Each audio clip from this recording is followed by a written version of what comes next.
What's up, guys? So today we're back with another behind the scenes video. Today we're doing wedding formals with the Nikon Z5 and the Nikon Z6ii. Now, we did these wedding formals before the couple's wedding, so they actually had a first look up top, a little higher than where we're at down here. But I wanted to give you my thought process on these formals we did down here at the waterfall. So we're using the Nikon Z5, the Nikon Z6ii, the 24-70G because I do not have the S version yet, and it's accidental that I'm even using this lens because I brought it to film with and ended up having to use it with a spot that I had to sit for the pictures. And then my second is using the 85mm S. So this is a beautiful couple, handsome couple, beautiful bride. They wanted to have their formals somewhere special, and I thought this waterfall is spectacular. And what is really cool about them is they're outdoorsy people too. Shout out to their Instagram account. It is called woods_and_waterfalls. And they are very outdoorsy people. Follow them on Instagram.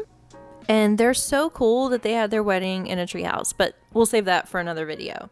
So let's jump into this video. I'm just going to talk about my thought processes a little bit and my settings, and my second shooter, well, obviously I can't talk about his thought process, but you'll see from the video I couldn't attach, this is crazy, I couldn't attach my GoPro to my camera since I had to actually switch things around with the lens. It's hard to explain, but I didn't have the right tools. You know how that goes.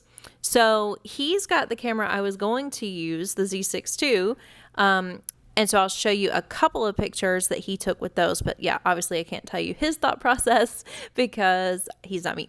But anyway, I'm going to get them posed up. You'll see here, I get her dress all fluffed, and then I put them in sort of a pose, which I'm going to finesse later on. But what I do is you'll see I'm taking pictures from one side, and then I move and take pictures from the other side and get a little bit more close up from the other side. Because it was hard for the couple to navigate these rocks with that dress, especially she didn't want to mess up her wedding dress before her wedding. So it's easier for me to keep them in one place and have the light come in the way I want it to, and then I just move around them. So you'll see right here that I have the flash set up to the right, and I have the flash at basically full power. I think I experimented with TTL +3 because I like to keep it on TTL. I'm using the Godox AD200, no modifier, and we needed all of that light. You'll see how far away the flash was from them, but I really would rather keep it on the platform than down there in the rocky area. Many times there's lots of kids and teenagers that come up, so it's much safer on that platform. Generally, if I have to choose for whose face is going to go into the most flattering light, it's going to be the woman's face, because a man can usually handle it. They're more rugged. They have that cool guy look. If they have shadow coming across their face, it's really not as big of a deal. Now, obviously, I like to make people as attractive as possible, and I will chisel the man out with the light, when I'm doing just the man alone. But when it comes to the couple's photos, I want to get both of them in beautiful light or one of them in beautiful light. Now, if I was doing like a bias set of photos where I was just getting his face and she was whispering in his ear, which I don't think I'm showing you any of those on this video, then of course it's important to have his face into the light or chiseled or some kind of way with the light source than hers, because she's most likely going to be whispering in his ear, and if not, she's probably going to be blurred out, because that's just how I shoot if we're doing his bias at that point. Because I do like to get biases, and when you do that, you focus on the one person and you kind of blur the other one out. That's just kind of how I shoot.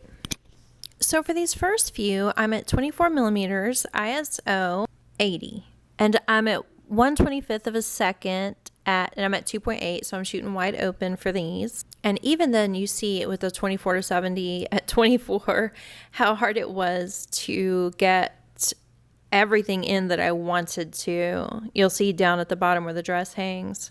I edited these with Portra 160 pushed, so +1 I really, really love that look for these. Now, I asked people what they liked better, and they liked a brighter edit, and I used Portra 400 from the Maston Labs pack for those. But my personal favorites were the ones that I did the darker edit on, and so I stuck with that for my own portfolio. I just thought a moody edit really, really fit with these images. So here's basically the same pose. I just have them facing a little bit different. Same settings. Here we have, I have him whispering in her ear something funny so that she will laugh. And I really loved the flow of her dress in this one. Same camera settings. Oh no, I went up to ISO 125 on that one. So I guess the light had changed a bit. And then I have her looking kind of at us with him kind of whispering in her ear or kind of kissing her cheek. And that one is same settings, ISO 125, 125th of a second at 2.8. Of course, the flash was firing this whole time from where you saw it above on the platform.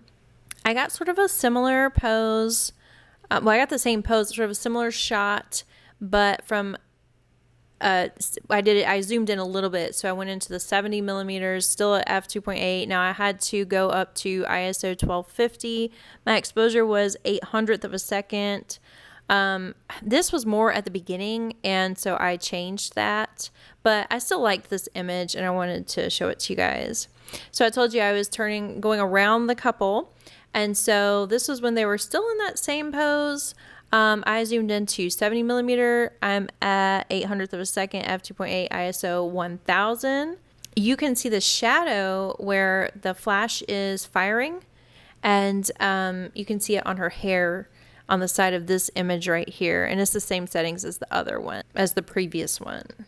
For these where they're kissing kind of close up, I shot at 70 millimeters, and I did change my orientation just a bit, and we went to ISO 80, 125th of a second at f2.8. This was a very fast shoot. We did not want to get her dress dirty, so we did their first look up at the top and spent a bit of time doing that, and then we came down below. Now we're going to look at some of the images from the Z6ii and the orientation that he was at on the rock a little further back using the 85 1.8s. So he was at ISO 500. He was at 3/20th of a second at f2.2. I love how they came out.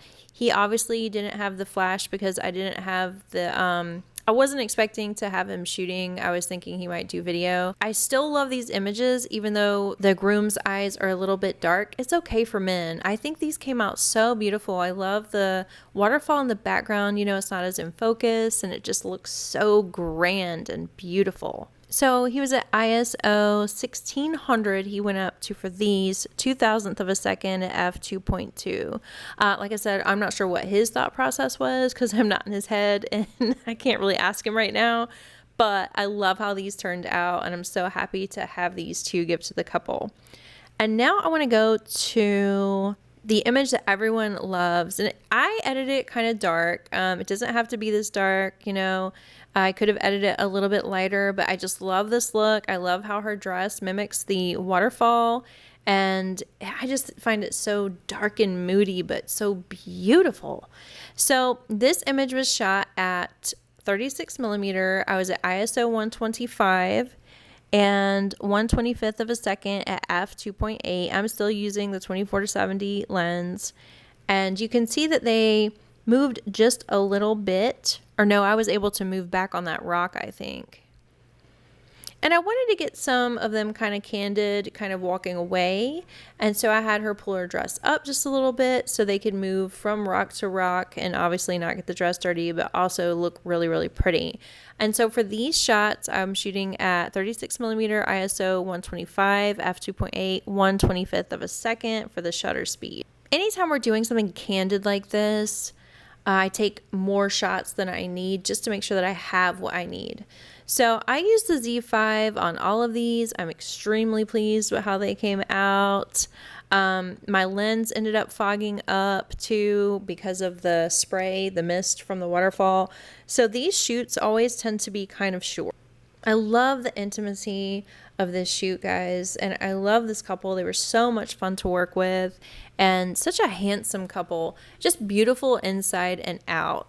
I hope you guys enjoyed this video. I hope you learned something. If you did, go ahead and subscribe and tell me what you liked about it. Tell me what you didn't like about it. If you didn't like the video, comment below, and I will see you guys next time.